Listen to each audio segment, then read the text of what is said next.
Welcome to Your School Journey, where we dive into the topics that matter in education today. We're here to help parents understand the conversations happening in schools and offer tips to support your child's learning along the way.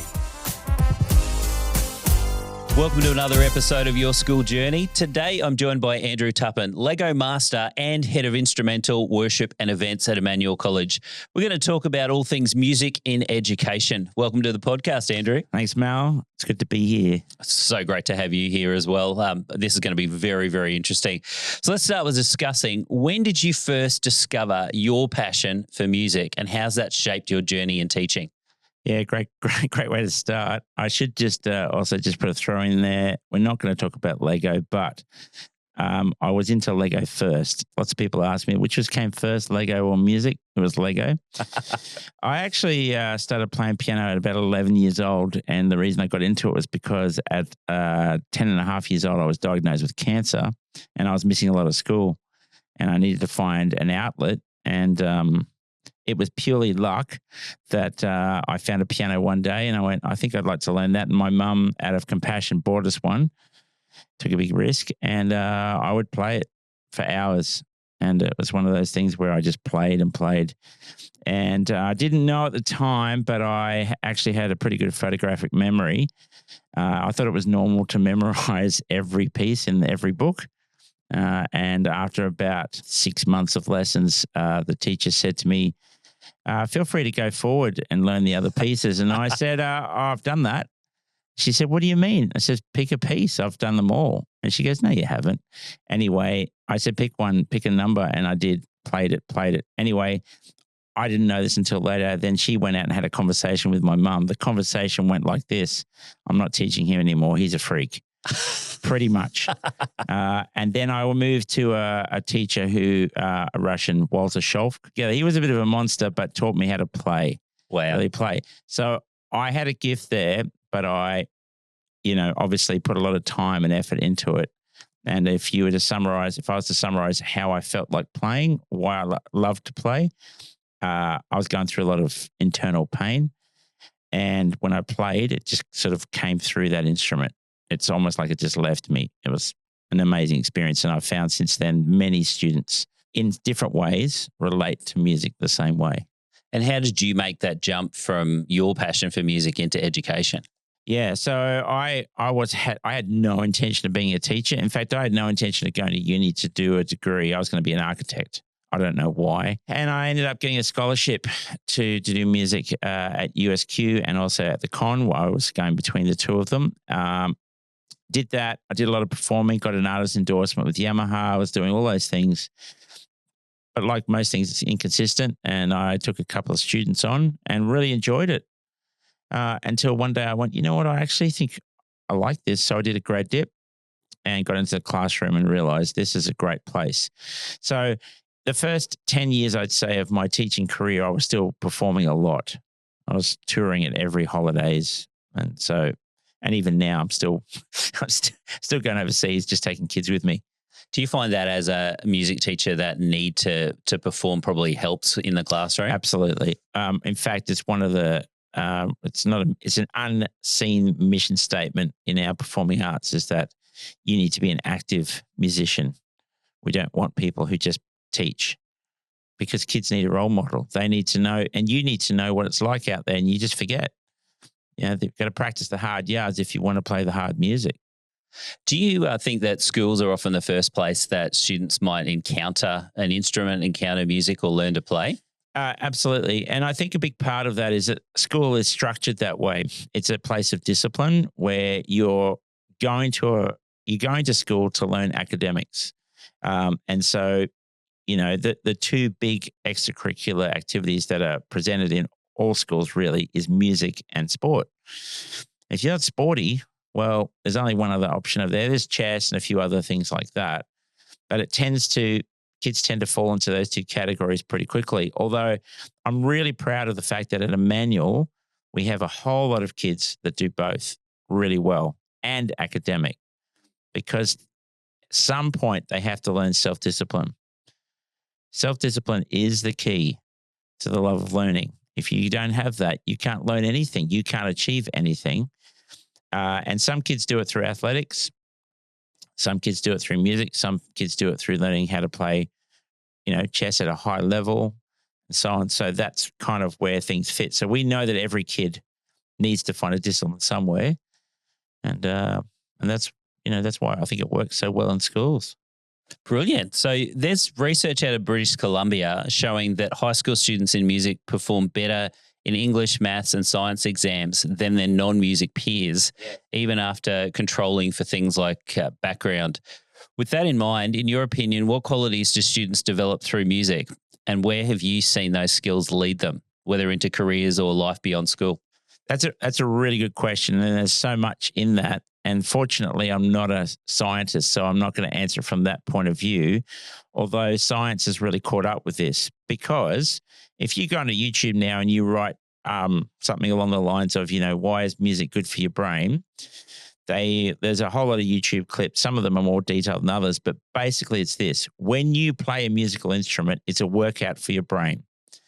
And it's like when you go to the gym, you do the workout. When you walk out, your muscles are stronger and you're fit for a time. And if you go and do something like, if you see runners, they'll do a warm up in the gym so that they can run faster. Music's the same, but it's for your brain. So everything that you absorb after that is faster and easier. I remember a couple of years ago, maybe about 15 years ago, I noticed that there was a strong correlation between the chemistry class and the music class. And there was one particular year where every kid that was in chemistry was in music. And since that time, I've noticed a few things. Almost every dux is a musician. Everyone who does the physics, chemistry, all of those things tend to be musical as well. Now, it doesn't mean that if you play a musical instrument, you don't have to study your chemistry, but there's a few key elements here. Music, you can't see or touch. You can't see or touch an atom either. It's all about abstract thought. And it's training your brain to imagine those things. Almost every invention happens in your head first. And so it's just that creative brain, left, right, that's working there. I find it funny, but there's a number of hospitals in America where they have their own orchestras made up of just doctors. And yeah, there's heaps of them. In fact, I believe that every neurologist on the planet is a musician. I've heard that. I would like to see if that was actually true, but there's a correlation because they have to absorb so much information. So that's where the connection is. The other thing that's really interesting is that, and I've seen many surveys to this effect, when they interview elderly people about what their regrets are. And the number one regret by far is that they didn't take more risks. But right down the list in the top 5 is always that they either didn't learn a musical instrument or that they did and they quit. So when you're in your, the later parts of your life, the musical instrument is giving you something, this ability to express yourself through mood and through understanding, because by that stage of your life, and, I'm getting there, you have to think about these things. So I'm really interested, actually. We've talked about probably the academic side of things. You talked about duxes, which I thought was a fascinating stat. What about the social emotional side of it? What are your thoughts on that? So music's about it's a form of communication. It's a way of connecting. And you know that we've just come back from China, Japan, and we don't speak Chinese, we don't speak Japanese. There's some kids that do, but everybody speaks the language of music. And it sounds so cliche, but it's so real. I mean, we were in a school and we had our band and their band. We both played a piece each. I threw some music in front of them and there we are. We're playing this piece side by side, communicating at a high level. Where else can you do that? Like there's nothing else that I know. Like maybe in a chess game, but you're not talking. Like they're communicating, they're trying to talk to each other, they're showing things, that level of communication. And that's just the rehearsal. Then you perform. And of course, when you perform in music, and those out there that say, oh, I'm not musically gifted, that's actually not true at all. Because I bet you've got a Spotify list and you've got an opinion about what music you like and what you don't. Where did that come from? that is your musical brain activated, right? You might not understand it, but it's true. And when you play a musical instrument, it's another level. It's like it's a much higher level. And then when you play a musical instrument with another group of people, it's like this whole, it's amazing. It's an emotional, it's almost like a give. I'm giving away and I'm receiving at the same time. All sorts of different moods. It's amazing. Do you find that the kids that get together in bands and all sorts of things that have that collaboration together seem happier, seem more balanced, I guess? So in the choral world, and the choral world is huge. That they always say just unpack that choral world. The choral world. So last year, 2 years ago, we went down to Tasmania for they have this huge choral festival. Okay, and thousands and thousands of people from all over Australia and internationally go there just to sing. And we're doing singing everywhere, in the streets, in the pub, down in the Performing Arts Centre, and everybody sings. And they have this thing that says, when you sing, you are happy. You cannot sing if you're not happy. It just comes out. And they use this all the time with people who are going through seriously difficult mental illness. They get them to sing. You sing, it just changes. It's a real thing. So recently we had a premiere of a new piece that Paul Jarman wrote for us, where we performed it for the first time with an audience. And it was an amazing experience. Everybody who was there felt it. And there was no judging of who was musical or more musical than the others. It was a true emotional experience. And it's interesting. Everybody out there has been to a movie where they've had an emotional response. And you all know that the music was the part that was bringing it straight in. Yep. It's a real thing. And it's a wonderful experience to be a part of that. Oh, absolutely. I'm a film and TV teacher, and I think we said something like 70% of what you see in a film is built upon the music. Yeah, right. You can have terrible video, but if the music's on point, people will excuse the video. So, Andrew, you mentioned earlier that you'd gone over to China and Japan and a few other places. Have you been on any other trips, and are there any other special moments that stand out from those? Yeah, one of those great experiences was our trip to San Francisco to the Golden Gate Choral Festival, which is an international festival of the best choirs internationally. And we had to audition for it. Our premier choir, Vivace, were invited. We went. And that was an incredible experience. So every day, the day would look like this. You would go into a huge auditorium with people from all over the world, and we'd learn to sing new music. And then in the afternoon, we would compete or do concerts against each other. And it was lovely to see our kids compete at that level. And yes, we were at that level, which is fantastic. But the best part was the connections that they were making emotionally and also physically by spending time with other countries, which was all revolving around the music. And if you took the music out, you wouldn't be doing that. It's almost like you need to have that performance element. It's funny. I'm not a big fan of Eisteddfods. Everybody knows that. However, it is a great connection point for our kids. They go and talk with the other kids from different schools. Hey, what are you learning? How do you practice? And all of those things matter. I'm picking up a bit of a theme here that you're talking about music and connection, which is it's a great thing for us to take away. Yeah. The other thing that I picked up on that you were talking about was at that level, that they had got to that level.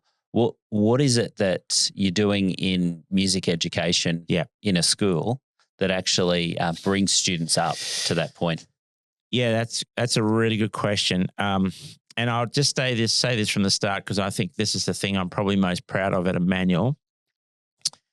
We don't inherit musicians, we build musicians. So when we start the grade 3 and grade 4 program, they've never played a musical instrument. They go all the way through, and it's a bit like a triangle. You start with a wide base and you sort of build your way up. But when they get to year 11 and 12, they're playing at what we call a premier level, which means if they want to pursue music as a career, they're good enough. Every year we have students that move on to the con and abroad, actually, because we have that standard. And the reason we have that standard is because we have really good teachers that are really consistent, and they're playing at that level as well. So everybody plays an instrument. We all have a good time, grade 3 and 4. Then that narrows down a little bit more. narrows down. And then at some point we say, now it's time for you to specialize. You're a really good clarinet player. We want to get you to focus particularly on this particular instrument at this level and this instrument at this level. And that makes a difference because then you can compete internationally and then you can, you can pursue music. Do you find that because there's all of us are doing it, and there's this program that's been built up over time that it tends to attract different students into wanting to be part of that program going forward? Yes. So I have scholarship auditions every year, and there are hundreds of kids that want to come here who play a musical instrument already because they know about the program. And I mean, we just don't have the spots for those kids, unfortunately. But yes, there's definitely a reputation out there because they see us perform. And it's funny, when you go to an Eisteddfod, you might not win the Eisteddfod, but every parent sees, they know. And they're not just looking at how you perform, they're also looking at how you connect and how you behave. And I'm really proud of our kids. They don't have a win at all cost attitude. Do you find that also internally as kids look at the older kids like inside the school that they're kind of inspired by, hey, I could be there one day? Yes, and we milk that. We have celebration of concert bands, for example, and we make sure we have the junior concert band perform. Then we have the senior concert band. Then we have the senior wind symphony and the senior string orchestra perform. And we make sure the kids are sitting in the audience in the primary seats in the junior school so they can see that. So if you practice, kids, if you go home and you practice like your mum says you should, you can play like that. All right, well, turning more onto the home front now, how can parents best support their kids learning music? Is it sitting in on a practice, or is it encouraging listening, or is it just stocking up on earplugs? There's that going on. I want to bring this up because this is important. If I said to you, what does self-discipline mean? It means that you're doing something you know it's good for you, but you don't want to do it. If you do want to do it, it doesn't take discipline. That's just fun. So your kids are going to go, I want to learn the trumpet, Dad, Mum, and they learn the trumpet. Sooner or later, self-discipline is going to happen, and they're going to say this, I don't like trumpet anymore. That's when you have to say, no. Now you have to activate self-discipline because that honeymoon period's over. But if you do apply the self-discipline, there's a reward at the end, and that is that you get better. I don't know any athlete that gets up every morning and goes, whoa, this is amazing. No, you just get to school at 6 o'clock and you see those people in the swimming pool in winter. They're not having a great time, but they know that there's a reward to be made there. That is a powerful lesson. Yes. And parents, I implore you, do not listen to that voice when they say that they make a commitment, they want to see it through. If they don't, they won't learn the valuable lesson that we're trying to teach them. All right. If you want to get good at something, you have to break through that wall. And they will, but you have to be firm. I totally understand because I don't know how many times I personally have I've picked up all sorts of instruments and played lots of instruments, but when it came down to practice, now that was a different story. Yeah. Self-discipline needed to kick in there. Might need to get a confession there, Mel. Yeah, that's right. I think I just have. So thank you for being there. So for families listening, what's the core of this? Like, what does music really matter?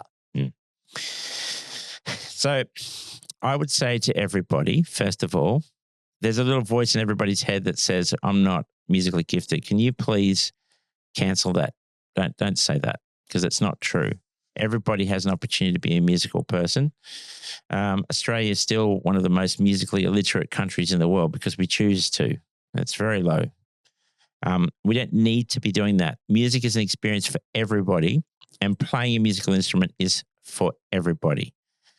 So here we are at Emmanuel. You have the opportunity to learn an instrument. We literally give them to them in grade 4. And then in the grade 4, going to grade 5, then the choice becomes the parents you'll need to buy that instrument. Can I just implore you to do that? Don't listen to the kids at that point. Just buy the instrument. keep them practicing. Give them a good 2 or 3 years on that craft. Because even if at the end of that time they say, I don't really like trumpet, they're not saying I don't like music. They're saying I don't like trumpet, and they can transfer those skills immediately to another instrument. I started learning guitar first and I hated it. And then piano, I was like, yeah, this fits. Having said that, I still play guitar and I love it. So I think that's the most important thing. We have a rule in our house. If you have something that is new and you don't like it, we always say, that's okay. You don't have to like it for today. We'll try it again another day.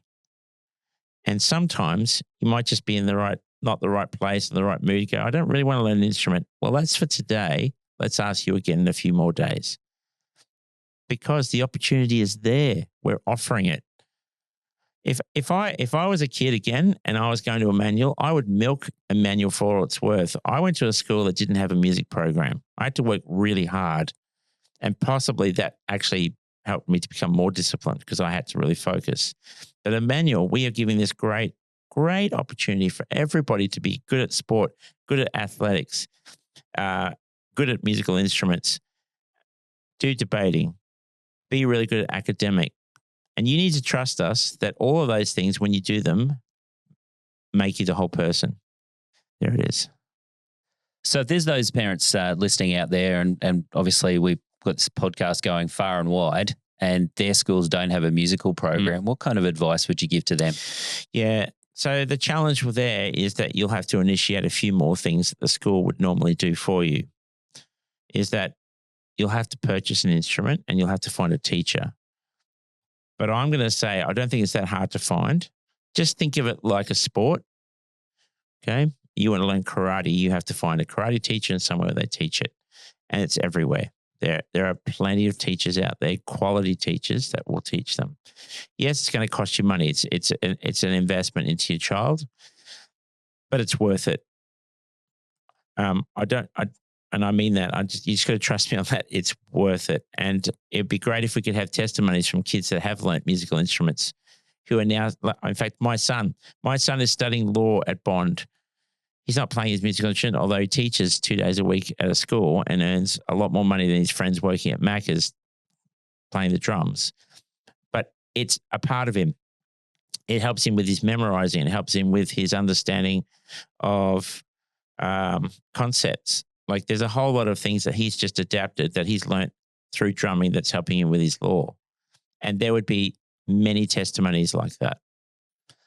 So just as we wrap up the podcast, I'd be really, really interested if you've got a wide audience here, you've got the opportunity to inspire them to pick up a musical instrument and go for it. Yeah. Like what's your final statement, your final words of encouragement, final advice for all the parents out there in terms of giving them that get up and go for music? So I would say to all parents out there, if you have a child, you have an opportunity to teach them something amazing, a new experience, and music is a part of our world. It's everywhere.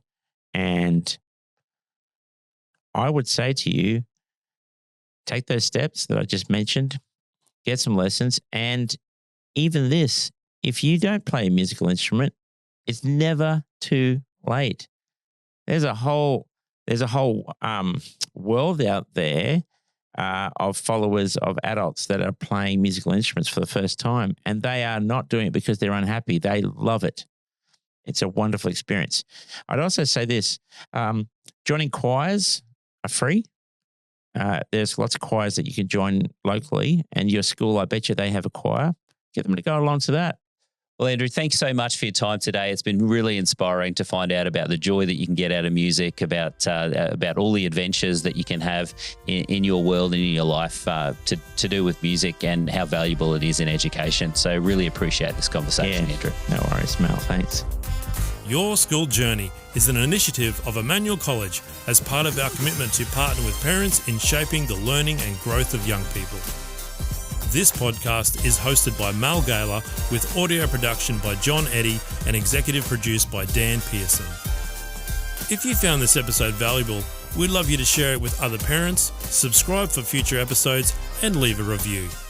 You can also connect with us for more insights into education and to explore how Emmanuel College can support your child's learning journey.